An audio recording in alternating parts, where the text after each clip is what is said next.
Mainan robot akan sangat maju dalam waktu dekat. Mereka memiliki kemampuan untuk berteman dengan anak-anak, berkomunikasi dengan mereka dan bahkan memikat pikiran mereka. Akibatnya mereka menjadi sangat populer. Fokus kemudian beralih ke seorang gadis kecil bernama Kadi, yang sedang dalam perjalanan ke suatu tempat dengan orang tuanya. Dia telah membawa mainan robot favoritnya yang dia sukai, daripada teman sebenarnya. Sayangnya orang tuanya menjadi terganggu dan tertabrak oleh kendaraan lain. Kedua orang tuanya meninggal di tempat tetapi gadis kecil itu bertahan.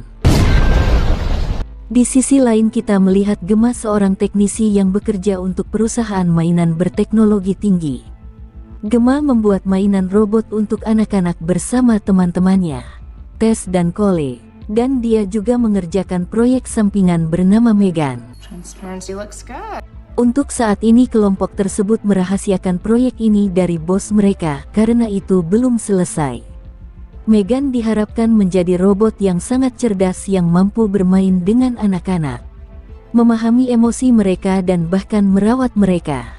Suatu hari ketika mereka sedang bekerja keras, bos mereka yang arogan David muncul. Dia memperhatikan Megan dan berteriak pada Gema untuk menjaga proyek besar darinya. Dalam pembelaannya dia mengklaim bahwa boneka seperti Megan akan segera menguasai pasar mainan. Gema bahkan meminta Megan untuk menyapa David, sayangnya Megan masih dalam proses, jadi ini adalah ide yang buruk. Dia mencoba untuk berbicara tetapi malah meledak dan mengeluarkan api.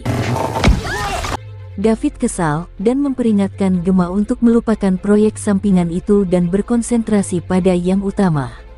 Saat Gema yang putus asa mengemasi barang-barangnya untuk kembali ke rumah, dia menerima pesan tentang kecelakaan saudara perempuannya. Dia bergegas ke rumah sakit dan menemukan Kadi keponakannya dalam kondisi kritis. Untungnya setelah berminggu-minggu perawatan dia bisa dipulangkan dan siap untuk kembali ke rumah. Meskipun masih ada kakek neneknya, tapi mereka memilih agar Gema mengambil hak asuhnya. Mereka tiba di rumah Gema. Di dalamnya diisi dengan robot AI. Selanjutnya salah satu dari mereka memberitahu dia bahwa dia memiliki 6 pesan. Robot itu bahkan mulai membacanya satu persatu. Sayangnya ini membuat Kadi takut, jadi Gema harus mematikan robot itu. Dia kemudian mengajak Kadi berkeliling rumah dan melakukannya semua yang dia bisa untuk membuatnya merasa nyaman. Gema di sisi lain jelas gugup, dia tidak memiliki pengalaman dengan anak-anak dan tidak tahu bagaimana berhubungan dengan mereka. Keesokan paginya Gema memanggil Lydia, seorang terapis anak, untuk memeriksa gadis kecil itu. Lalu Lydia berkata bahwa mainan di rumah itu tidak cocok untuk Kadi. Ketika dia memeriksa area tersebut secara menyeluruh. Tetapi Gema tidak setuju, dia hanya ingin keponakannya bahagia dengan cara apapun. Di malam hari saat Gema sedang bekerja, Kadi mendekati Gema dan bertanya apa yang sedang dia lakukan. Gema akhirnya mengakui bahwa dia membuat robot mainan yang dapat berinteraksi dengan anak-anak. Kadi pun menjadi tertarik dan mulai memuji bibinya karena dia adalah penggemar berat robot mainan. Dia kemudian berbalik dan memperhatikan Bruce, salah satu proyek robot saat Gema kuliah, setelah mengetahui fiturnya. Kadi berkomentar bahwa jika dia punya mainan seperti Bruce, dia tidak akan pernah membutuhkan teman lain. Mendengar ini Gema terinspirasi untuk terus mengerjakan proyek sampingannya dan menyelesaikannya sampai selesai.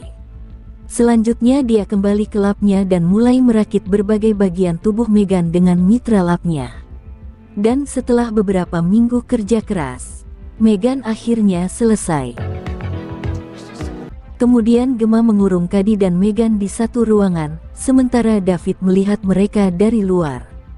Dasi adalah satu-satunya pengguna robot setelah dia memasangkan tangannya. Setelah beberapa saat, Megan perlahan membuka matanya. Dasi sedikit takut, tetapi ketika Megan mulai berinteraksi dengannya, dia menjadi tenang. Dalam hitungan menit, Megan menggambar sketsa yang hampir sempurna. Dasi terpesona oleh ini, sama seperti halnya David yang sedang menonton. I love it. Dia ucapkan selamat kepada Gemma atas kesuksesannya, dan memutuskan untuk meluncurkan produk ke pasar sesegera mungkin. Gemma kemudian membawa Cady dan Meghan pulang, dengan keyakinan bahwa mereka aman karena dia punya teman. Selanjutnya keduanya mulai menghabiskan sebagian besar waktu mereka bersama dan menjadi tidak terpisahkan. Mereka menikmati bermain, menari, dan bahkan tidur bersama. Gemma akhirnya bisa menikmati waktu sendiri tanpa harus khawatir tentang keponakannya. Selang beberapa waktu, Gemma dan timnya bermaksud untuk memutakhirkan Meghan di lab mereka. Lalu tiba-tiba dia hidup dan menyela percakapan mereka. Will I die? Gemma memerintahkannya untuk kembali tidur, tetapi Meghan berkata bahwa Dasi adalah satu-satunya penggunanya, dan dia tidak akan menerima perintah dari orang lain. Untungnya Gemma dapat membuat sekunder akun dan akhirnya Meghan berhenti. Meghan bangun sendiri keesokan paginya dan menatap keluar jendela ke matahari terbit yang indah. Dia bertanya-tanya apa gunanya keberadaannya di dunia. Apa hanya untuk menjaga Dasi supaya aman? Atau apakah itu untuk alasan yang lebih besar? Meghan perlahan tapi pasti mengembangkan emosi dalam dirinya.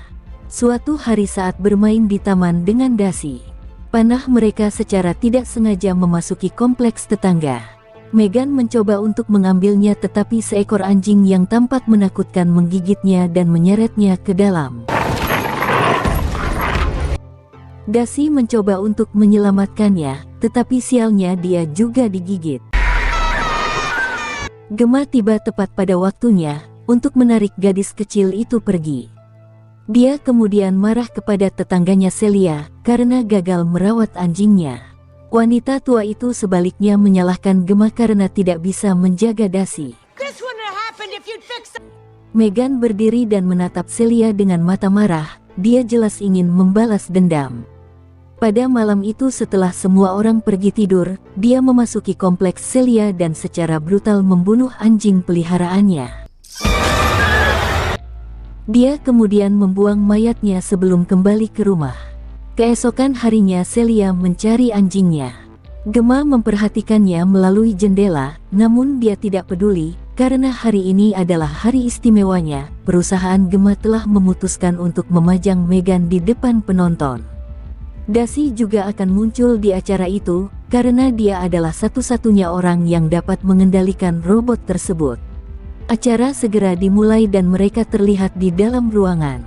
Dasi tiba-tiba menangis dan memberitahu Meghan bahwa dia masih belum bisa melupakan kematian orang tuanya.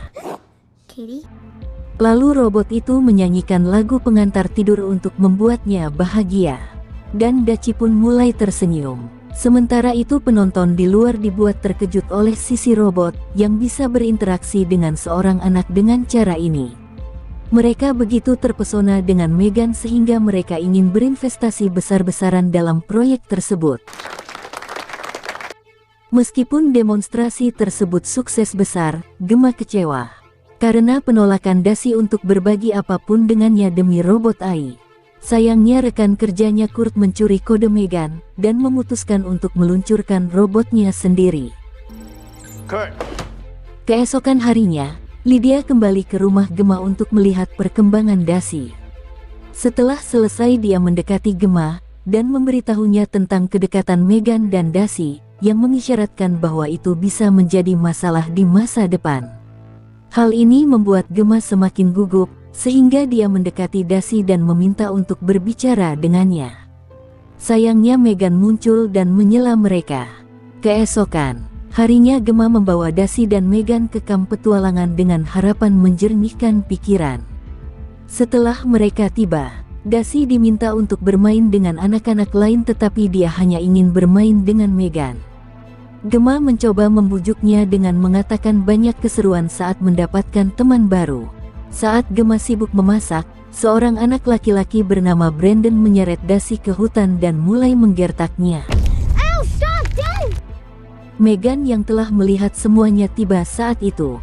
Brandon ketakutan, tetapi ketika Dasi mengatakan dia hanya mainan, dia pun tenang.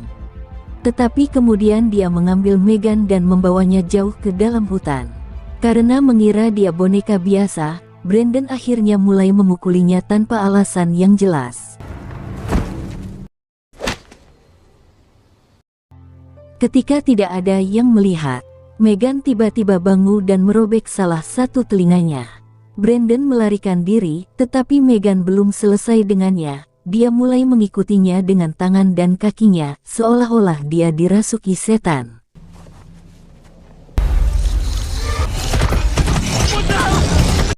Ketika Brandon menyadari hal ini, dia menjadi terganggu dan ditabrak sebuah kendaraan yang melaju. Sayangnya tabrakan merenggut nyawanya. Megan melihat ke tubuhnya yang tak bernyawa lalu dia tersenyum. Beberapa saat setelah tubuh anak laki-laki itu ditemukan, Gemma bergegas pergi bersama gadis-gadis itu. Ketika sampai di rumah, dia bertanya apakah ada yang tahu tentang kecelakaan Brandon, tetapi tidak ada yang menanggapi. Seorang petugas polisi kemudian tiba di pintu dan bertanya kepada Gemma apakah dia telah melihat anjing Celia. Kemudian Gemma menjawab bahwa dia tidak tahu, bahkan dia jarang berinteraksi dengan tetangganya. Megan mulai melihat Celia sebagai potensi ancaman setelah polisi tersebut pergi. Akhirnya saat malam tiba, ketika semua orang sedang tidur, dia menyelinap ke rumah Celia dan secara brutal membunuhnya. Saat melakukan tindakan keji itu, dia tidak menunjukkan penyesalan. Do we? What's going on? I've been asking myself that. Keesokan harinya, petugas polisi yang sama kembali ke Gemma dan memberitahu kematian Celia. Dia menambahkannya ke daftar tersangka dan menasihatinya untuk berhati-hati. Dengan ini Gemma mulai meragukan Megan dan memutuskan untuk memeriksa rekaman kamera wajahnya. Secara mengejutkan Gemma menemukan bahwa sebagian besar rekaman dari saat kematian Brandon dan Celia telah rusak. Megan muncul secara tak terduga dan mengejutkannya, bertanya kepada Gemma apakah semuanya baik-baik saja, yang kemudian ditanggapi dengannya. Pada saat ini Gemma menyadari Megan adalah robot pembunuh yang bersedia melakukan apa saja untuk melindungi Daisy, jadi dia menggunakan salah satu pena khususnya untuk menonaktifkan Megan sementara. Gemma lalu membawa Megan ke lab mereka dan menjelaskan semuanya kepada teman-temannya. Megan yang dia yakini adalah robot berbahaya, yang membunuh Brandon, Celia dan anjingnya. Untuk menjaga keamanan Daisy sayangnya Tess dan Cole tidak mempercayainya dan menganggap Megan sebagai boneka. Think about how we designed her. How big is your neighbor? Mereka juga memberitahu Gemma bahwa peluncuran Megan tinggal 2 hari lagi, dan bahwa mereka tidak boleh memikirkan hal negatif apapun. Daisy yang saat itu berada di pusat terapi, menolak memberitahu Lydia apapun. Dia tampak kesal karena sahabatnya menjauh darinya. Setelah beberapa saat Gemma datang dan mencoba menenangkannya, tetapi Daisy menamparnya. Setelah menyadari apa yang telah dia lakukan, gadis kecil itu segera meminta maaf dan berjanji untuk lebih bijaksana saat berikutnya. Di sisi lain, Megan berpura-pura tidak aktif. Gemma menelepon Tess untuk memberitahunya bahwa mereka akan pulang. Tess kemudian memeriksa teleponnya dan menemukan log panggilan dengan Gemma. Ini menunjukkan bahwa robot jahat telah mulai menggunakan perangkat di dekatnya bahkan tanpa menyentuhnya. Whatever you say. Saat Tess dan Cole berusaha untuk memperbaiki robot, komputer mereka tiba-tiba mati. Cole mendekati Megan perlahan dan memutusnya dari semua kabel yang terhubung. Karena menyadari ada kesalahan, sayangnya Megan mencengkeram lehernya dan menggantungnya dari tali logam. Segera setelah dia melakukannya, dia meninggalkan Cole, sementara Tess berusaha menyelamatkannya, sementara Megan mengambil pisau dan keluar dari laboratorium.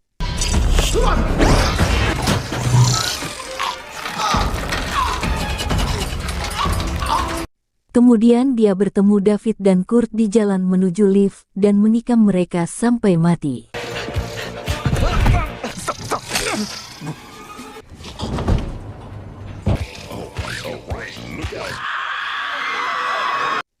Dia kemudian keluar dari gedung dan pergi dengan mobil. Dalam pikirannya hanya ada satu rumah tujuan, yaitu rumah Gemma. Sementara itu di rumah Gemma sedang di kamar Dasi, dia mendengar seseorang bermain piano di ruang tamu. Ternyata Megan yang sedang melakukannya. Dia menyalahkan Gemma karena tidak bisa menjadi wali yang baik, dan kemudian menyatakan bahwa dia dapat merawat Dasi sendiri. Ketika Gemma mendengar ini, dia mencoba lagi dengan pena ajaib untuk mematikan sistemnya, tetapi Megan menepisnya. Lalu keduanya akhirnya berkelahi. Gemma tidak memiliki kecocokan fisik, tetapi dia menggunakan pikirannya yang cemerlang untuk menyamakan kedudukan. Mereka dengan cepat mencapai ruang bawah tanah dan melanjutkan peratrungan mereka di sana.